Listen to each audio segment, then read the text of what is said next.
Sama-sama kita baca ayat-ayat. 1, 2, 3. Setelah Yakub mendapat kabar bahwa ada gandum di Mesir, berkatalah ia kepada anak-anaknya, "Mengapa kamu berpandang-pandangan saja? Lagi katanya, telah mendengar bahwa ada gandum di Mesir. Pergilah ke sana dan belilah gandum di sana untuk kita, supaya kita tetap hidup dan berdamai." Saudara, kita melihat di sini, Bapak Ibu saya, inilah yang harusnya dilakukan. Inilah sikap yang diajar oleh Yakub kepada anak-anaknya. Dan inilah juga yang firman Tuhan mau kita perhatikan dan kita lakukan, saudara. Ketika satu saat keadaan berubah, satu saat situasi, ya, apakah itu masalah, apakah itu pergumulan, apakah itu jalan buntu, apakah itu apapun juga yang tidak menyenangkan yang kita hadapi, satu keadaan yang dimana ya seringkali keadaan yang membuat kita tidak berdaya, Bapak Ibu Saudara. Tetapi hal yang diajar oleh Yakub kepada anak-anaknya, firman Tuhan mengatakan begini, "Mengapa kamu berpandang-pandangan saja?" Karena seringkali ketika keadaan, situasi buruk terjadi, kita menjadi orang yang apa ya saudara, nggak ngerti apa yang kita harus buat.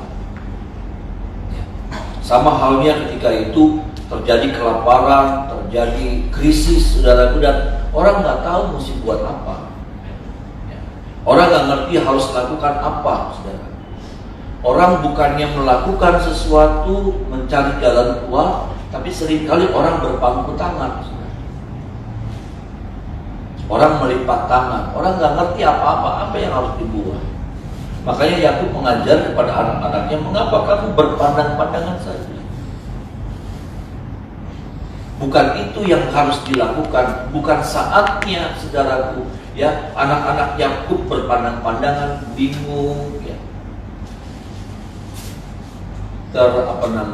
terkejut dan sudah terpuruk, frustasi. Bukan waktunya, karena saat seperti itulah harusnya kita mengambil sebuah tindakan. Saat seperti itulah harusnya kita berbuat sesuatu. Saat yang seperti itulah kita harus berpikir keras.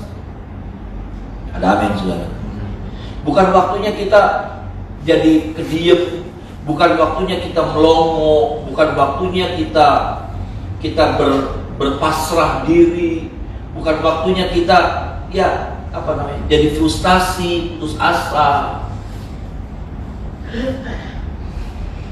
Tapi yang seringkali kita lakukan, ya kita lakukan yang seperti anak-anak Yakub. Ini yang tidak boleh, ini yang salah. Ini yang jangan kita lakukan lagi ya hari-hari ke depan. Ketika keadaan ini berubah, ketika situasi ini berubah, ketika masalah itu datang, ketika pergumulan itu datang, bukan yang seperti anak-anak Yakub yang harusnya kita lakukan, tapi seperti yang Yakub katakan kepada, jangan kamu berpandang-pandangan saja, ya. Dikatakan pergilah ke sana, ya. Karena di Mesir itu ada kelimpahan gandum, belilah gandum di sana untuk kita, supaya kita tetap hidup dan jangan mati. Artinya apa? Ambil sebuah tindakan, ya. Cari jalan keluarnya dulu seperti apa, lalu ambil sebuah tindakan. Amin, saudara. Ya. Yakub berpikir, bagaimana nih untuk kami bisa tetap makan, kami bisa hidup. Bagaimana caranya? Yakub berpikir, lalu kemudian dia menemukan solusinya. Dia cari informasi dan dia menemukan solusinya bahwa di Mesir ada kelimpahan. Gimana caranya? Ya bawa duit, pergi ke sana beli. Sama, Yakub juga bingung, semua lagi bingung, semua lagi ada dalam keadaan yang terpepet, semua lagi dalam keadaan yang kritis. Tapi bedanya Yakub sama anak-anaknya cuma berpandang-pandangan, kekederan, gimana ya, prepare. Nah, kita nggak boleh begitu. Sikap kita, saudara, yang menentukan. Sikap kita yang akan menentukan apakah kita akan terus terkurung di dalam krisis, di dalam masalah, apakah kita akan keluar dari masalah. Sikap kita. Itulah sebabnya jangan bersikap yang salah ketika keadaan itu datang. Jangan bersikap yang salah waktu kesulitan itu datang. Karena kalau kita salah ambil sebuah tindakan di tengah-tengah krisis yang kita hadapi, akhirnya kita akan terus ada di dalam kurungan krisis itu. Kita nggak pernah bisa keluar dari kurungan krisis, dari satu keadaan yang tidak menyenangkan. Yakub bilang sama anaknya, pergi ke Mesir, bawa uang, beli gandum di sana, beli bahan makanan di sana. Setiap kita nih saudara lagi diperingatkan, keadaan kita hari-hari itu lagi baik, ya puji Tuhan, situasinya lagi menyenangkan. Tapi satu saat ketika keadaan ini datang, saudara, satu keadaan yang tidak menyenangkan, satu masalah datang, problema hidup datang, perubahan yang menyenangkan jadi tidak menyenangkan terjadi dalam hidup kita, maka nggak boleh kita berdiam, nggak boleh kita kaget kelamaan, saudara, ya, syok kelamaan. Kadang-kadang kita syok, tapi kelamaan. Secara manusia kita syok waktu menghadapi itu, secara daging kita kaget, kita dibuat bingung dengan keadaan seperti itu. Tapi nggak boleh berlama-lama. Ada amin, saudara? Nggak boleh berlama-lama lalu kemudian kita jadi kebengong. Karena bengongnya kita, diemnya kita nggak menyelesaikan masalah, melongonya kita nggak menyelesaikan masalah, kagetnya kita nggak menyelesaikan masalah. Tapi yang menyelesaikan masalah adalah ketika kita berpikir, ya saudara, tentunya kita berdoa. Ada amin, saudara, ya. Tentunya kita berdoa minta hikmat, Tuhan, apa yang saya harus buat, Tuhan? Apa yang saya harus kerjakan di tengah-tengah situasi seperti, di tengah-tengah keadaan yang Kau izinkan terjadi dalam hidup saya? Lalu apa? Kalau Tuhan sudah kasih solusinya sama kita ambil, kita lakukan, saudara. Walaupun mungkin ada resikonya. Mungkin ada hal yang harus kita bayar, karena ini orang-orang bicara beli, ada uang yang dibawa, ada uang yang ditukar dengan gandum. Maksudnya di sini harus ada pengorbanan gitu. Harus berani lakukan sebuah pengorbanan. Kadang-kadang di tengah-tengah situasi krisis seperti itu, kita nggak mau ngelakuin apa-apa. Bahkan ketika pun kita harus dituntut untuk melakukan sesuatu yang mungkin merugikan kita, saudara. Karena di sini bicara tentang bawa uang, ya. Bawa uang itu bicara, kalau kita lihat bayar harga, maksudnya.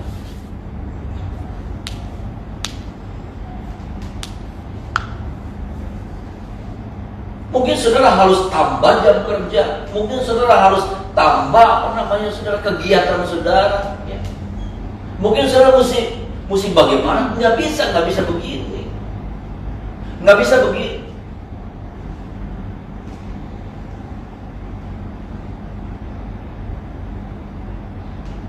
Nah, berapa banyak dan kebanyakan kehidupan Kristen bahkan ketika menghadapi pergumulan, ketika menghadapi satu perubahan, sikapnya salah.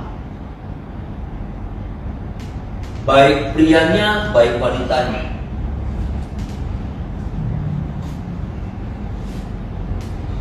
Tolong kita ya sudah, karena saya percaya setiap masalah selalu ada jalan keluar yang Tuhan beri. Amin. Setiap ada masalah, setiap kali itu juga pasti ada jalan keluar yang Tuhan kasih sama saya dan saudara. Nggak ada masalah yang tidak ada jalan keluar. Ada amin, saudara. Selalu ada jalan keluar, selalu ada solusinya. Selalu ada pintu, walaupun seringkali pintunya samar gitu.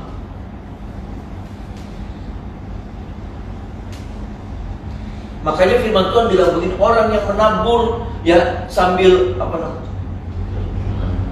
orang yang menabur sambil mencucurkan air mata, dia akan pulang dengan sorak-sorai sambil membawa berkas-berkas yang ada amin, saudara. Artinya apa?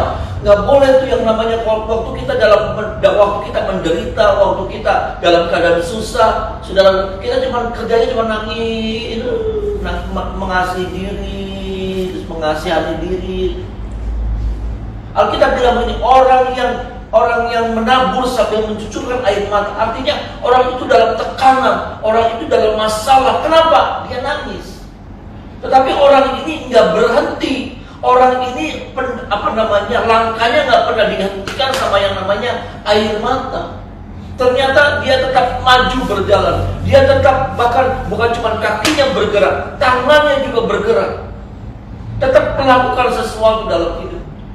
Alkitab yang bilang, saudara, orang itu akan pulang sambil membawa berkas-berkas. Artinya ada sesuatu yang dia pasti dapatkan dari tindakannya seperti ini. Kita nggak bisa bilang ini, ya angel ya. Ya tapi angel ya. Kadang-kadang kita bilang gitu, saudara. Tapi angel ya. Ribetnya. Masalah kita nggak selesai dengan pertanyaan-pertanyaan kosong seperti itu, pertanyaan-pertanyaan yang nggak ada arti. Maaf, saudara. Masalah kita nggak bisa terselesaikan dengan, tapi pribadinya nggak bisa selesai. Itu pertanyaan-pertanyaan yang nggak ada arti. Itu pertanyaan-pertanyaan yang tidak membangun. Itu pertanyaan-pertanyaan yang cuma membuat kita pertanyaan yang membenarkan sikap kita, tindakan kita, di mana kita udahlah nggak usah buat apa-apa lagi, buat sesuatu juga nggak ada artinya.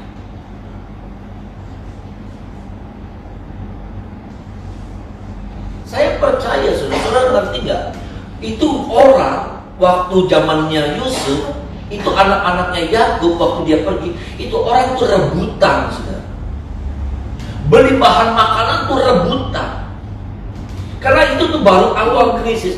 Orang masih punya duit tapi nggak punya makanan.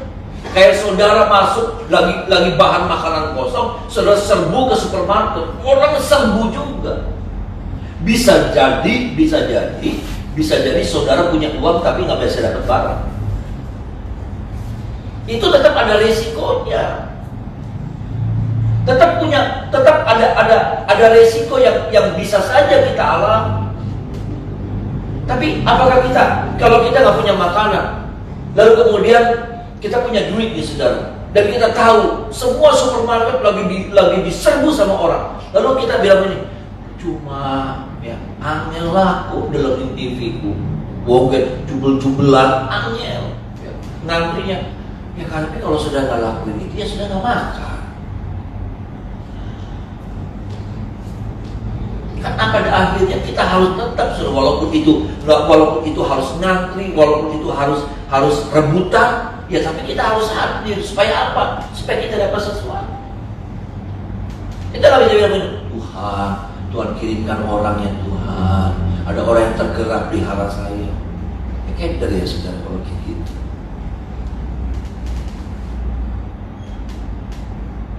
Ini saudara, ya, yang saya mau sampaikan buat kita semua termasuk saya. Waktu kita menghadapi sebuah keadaan yang tidak menyenangkan, apa yang kita lakukan? Apakah kita cuma berpandang-pandangan seperti anak-anak Yakub? Artinya apa? Kebingungan sendiri, kekederan dewek, ya.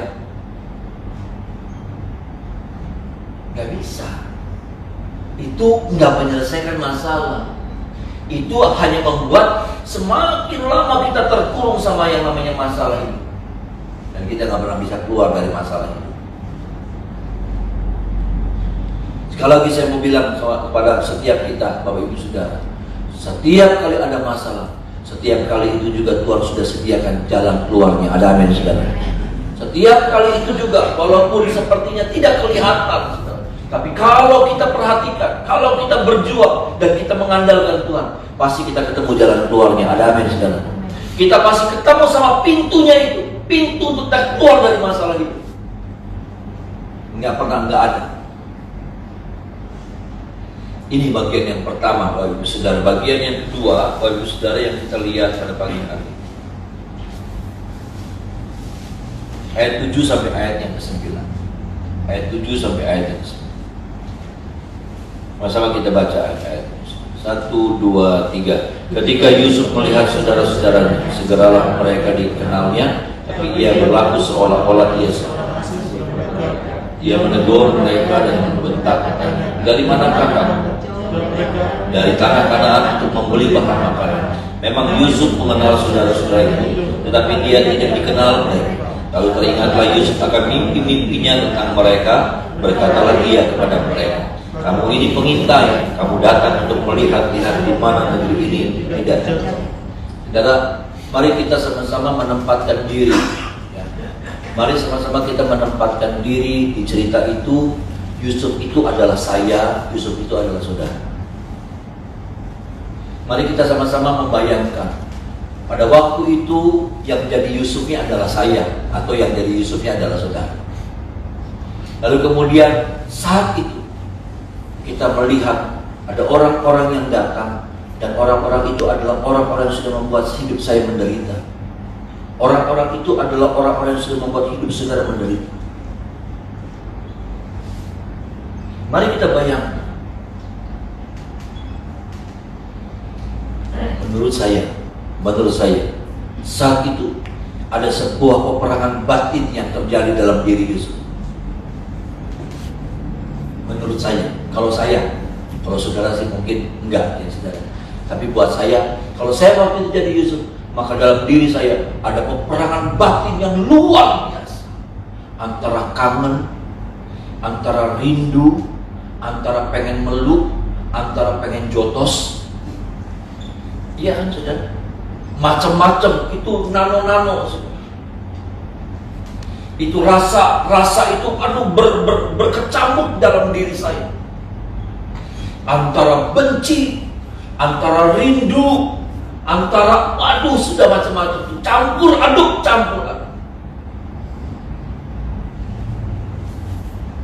Kalau saya nggak tahu jawaban saudara apa. Apakah saat itu enggak, saya sih pengen meluk. Puji Tuhan, berarti hati saudara lembut seperti sutra. Iya, ya ada yang begitu saudara, bukannya tidak ada. Berarti hati saudara luar biasa, betul. Tapi kalau saya mau jujur, ya, karena saya melihat Yusuf hampir nggak beda sama saya. Walaupun saya mungkin lebih jahat ya saudara. Karena Yusuf juga ada dalam pergumulan, karena terbukti waktu orang saudara-saudara datang, Yusuf bentak juga. Yusuf nggak bilang begini, gitu. Lu kayak film India, langsung lari pelukan, pelukan. Enggak kan? Dibentak-bentak dulu, dimasukin penjara 3 hari, dituduh sebagai pengintai. Iya kan, sudah dituduh sebagai pengintai. Kamu itu pengintai. Kenapa? Ini belum beres. Ini masih ada rasa marah.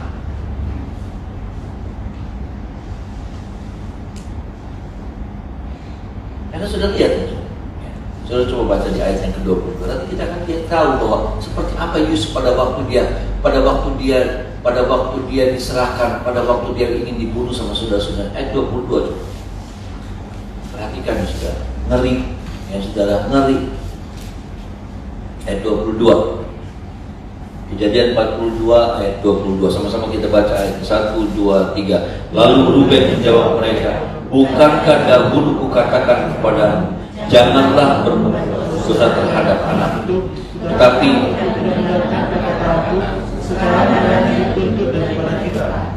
bukan itu saudara. Ayat 21-nya, yuk sama-sama ayat 21. 1, 2, 3.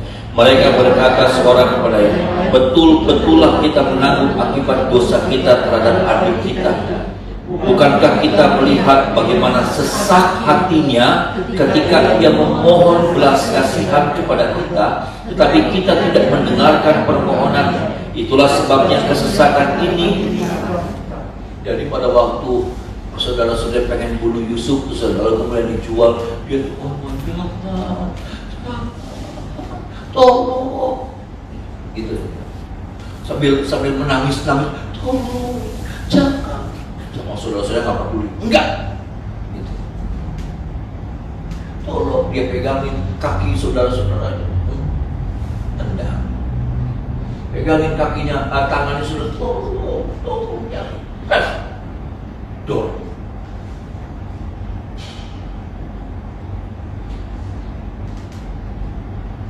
Sesak, sambil menangis, memohon, tolong. Akhirnya Yehuda yang menyelamatkan, tidak jadi dibunuh, akhirnya dijual. Ruben apa Yehuda yang dijual orang Ismail. Tapi dia pun minta, tolong jangan dijual, tolong jangan dijual, tolong. Dia berharap, Yusuf masih berharap ini prank. Saudara, prank. Ya, ini prank. Yusuf masih berharap ini prank. Ini guyon-guyonan. Waktu Yusuf saudara-saudaranya jeblosin dia ke sumur, dia masih bingung. Dia pikir saudara-saudara lagi ngerjain dia. Ya, iyalah saudara sedaging. Dia masih nggak percaya tuh saudara. Dia masih pikir, lah nanti juga diangkat lagi. Nggak tahu benar. Ya, dia nggak tahu ini benar. Waktu dia itu dibunuh, dia pikir masih prank. Nggak tahu benar-benar ditendangnya sakit gitu. Aja temenan sih, aja kesanteran. Ya, dia pikir itu cuma guyonan, beliau nendangnya kesanteran saudara. Yang santer teman gitu. Oh ya, dia baru sadar, oh ini bukan prank. Saudara-saudara lagi nge-prank dia. Saudara-saudaranya benar-benar lagi pengen bunuh dia. Waktu dia dijual, dia tahu, ternyata dia sadar, ternyata benar-benar berubah. Ternyata benar-benar tindakan kakak saya, saudara-saudara saya seperti ini.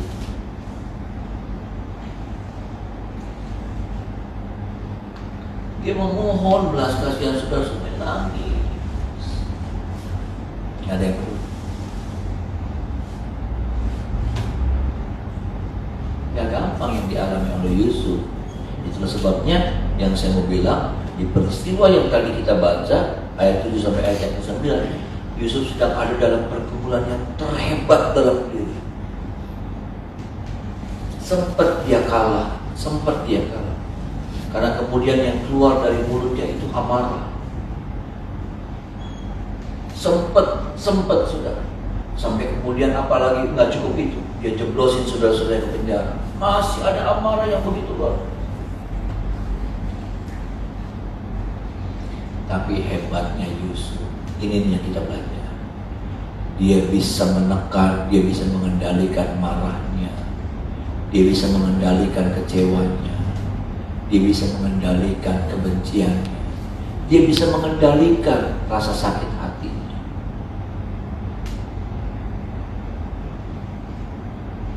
Kata kuncinya yang kita belajar di sini, bisa mengendalikan perasaan. Adakah kita bisa mengendalikan perasaan? Adakah kita sudah bisa mengendalikan rasa kecewa kita? Adakah kita sudah bisa mengendalikan rasa sakit hati kita? Karena yang saya mau bilang, bahwa tiap kita nih selalu muncul rasa-rasa seperti itu. Rasa kecewa, marah ya. Marah sama istri, marah sama suami, marah sama anak marah sama orang tua.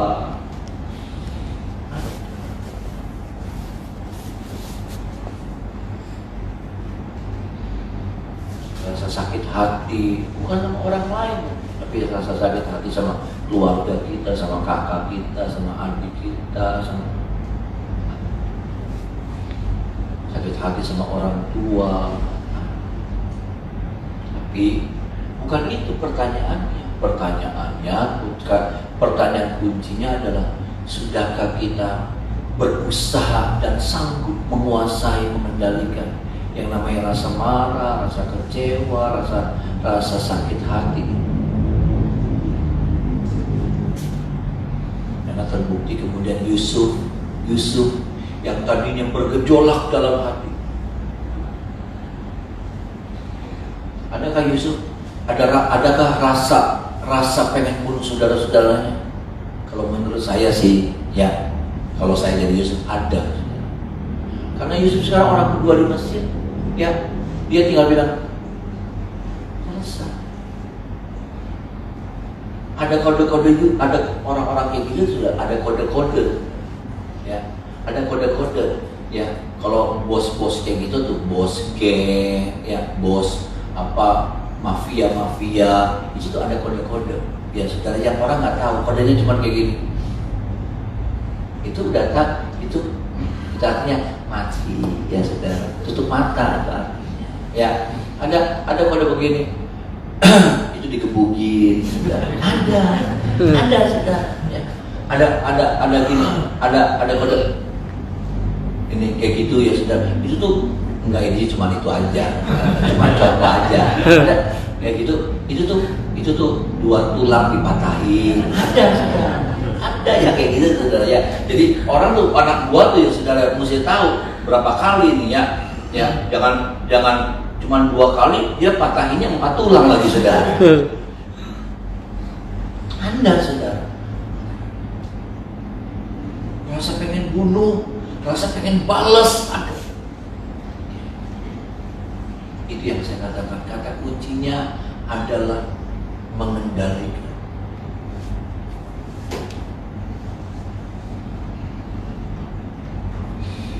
Kadang-kadang kita nggak beda sama orang dunia seperti itu. Tapi harusnya kita beda karena kita punya Roh Kudus dan Firman Tuhan. Amin. Firman dan Roh Kudus itu yang memampukan kita untuk kita bisa mengendalikan setiap perasaan-perasaan. Karena dagingnya kita ini sama. Artinya gini, orang kecewain kita, ya kita kecewa. Orang nyakitin kita, ya kita sakit hati. Tapi yang bedanya kita punya Roh Kudus dan Firman Tuhan. Firman dan Roh Kudus itulah yang kemudian mengingatkan kita bahwa nggak boleh nyimpen yang seperti itu, bahwa nggak boleh yang nyimpen yang hal-hal yang kotor seperti itu. Tetapi dia bukan cuma memperingatkan kita, mengingatkan, tapi dia juga menjadi penolong kita, memampukan kita untuk kita bisa mengendalikan semuanya itu. Ada amin saudara.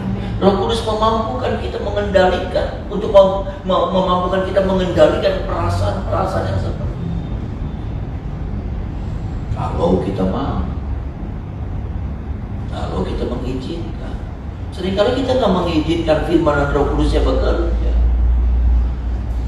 Tapi akhirnya emosi kita nggak pernah diselesaikan. Kita terus pahit sama orang. Kita benci. Yusuf ada rasa benci. Aduh, lihat nih saudara tadi ayatnya yang keberapa? 21. Aduh, dia masih ingat. Saya percaya dia masih ingat tatapan mata daripada saudara-saudaranya. Mungkin dia masih ingat saudara, ada beberapa saudara yang cuah ludahin dia, ya, tendang dia. Dia masih ingat tatapan mata orang-orang saudara-saudara itu, dia masih ingat,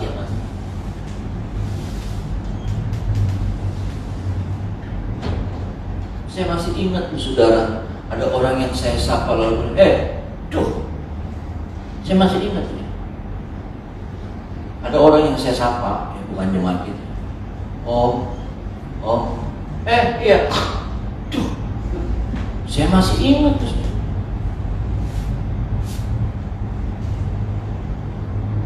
Tapi masalah itu tuh nggak bisa lupa. Tapi yang bisa kita bereskan ini kita.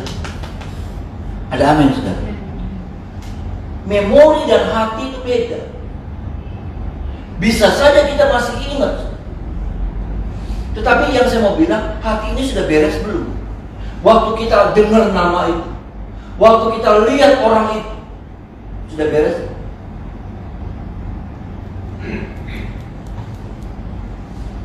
Tolong kita ya. Karena saya percaya, kalau kita biarkan hal seperti itu akan tetap jadi penghalang kebaikan anugerah Tuhan.